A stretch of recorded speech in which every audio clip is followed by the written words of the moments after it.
क्या दक्षिण एशिया और पश्चिम एशिया में एक नया सामरिक गठबंधन आकार ले रहा है? क्या पाकिस्तान, तुर्की और सऊदी अरब मिलकर ऐसा सुरक्षा ढांचा बना रहे हैं जो आने वाले वर्षों में पूरे क्षेत्र की शक्ति संतुलन को बदल सकता है? और सबसे बड़ा सवाल, अगर बांग्लादेश भी इस गठबंधन में शामिल होता है तो भारत के लिए इसका क्या मतलब होगा?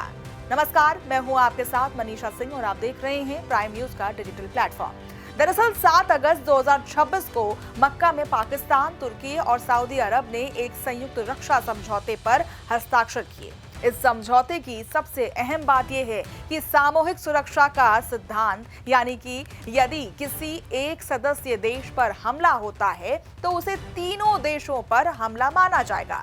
यही वजह है कि कई विश्लेषक इसे मुस्लिम नाटो की संज्ञा दे रहे हैं। लेकिन कहानी यहीं खत्म नहीं हो जाती है। अब इस समझौते को लेकर के बांग्लादेश ने पहली बार सकारात्मक संकेत दिए हैं। बांग्लादेश के विदेश मामलों के सलाहकार हुमायूं कबीर ने कहा कि ढाका ऐसे किसी आर्थिक या रक्षा ढांचे में शामिल होने की संभावना को खारिज नहीं कर रहा है और देशहित के आधार पर फैसला लिया जाएगा। यानी साफ है कि बांग्लादेश ने अभी सदस्यता नहीं ली है, लेकिन दरवाजा खुला रखा है। अब सवाल ये है कि आखिर बांग्लादेश इस विकल्प पर विचार क्यों कर रहा है?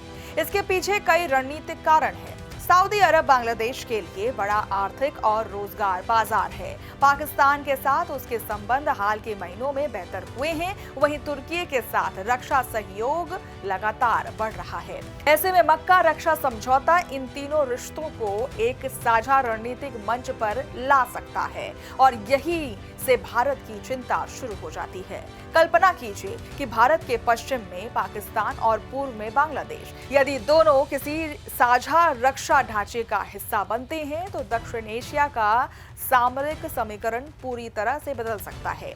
यही कारण है कि भारत का विदेश मंत्रालय इस पूरे घटनाक्रम पर करीबी नजर रखा हुआ है। लेकिन इस कहानी में एक और अहम किरदार है, चीन।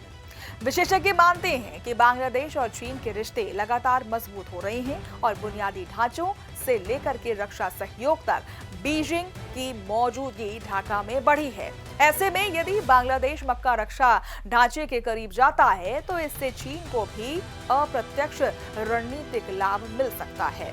उधर पाकिस्तान के लिए ये समझौता एक बड़ा अवसर बनकर उभरा है। यदि बांग्लादेश भी इससे जुड़ता है तो इस्लामाबाद को दक्षिण एशिया और अरब दुनिया के बीच एक व्यापक रणनीतिक नेटवर्क बनाने का मौका मिलेगा।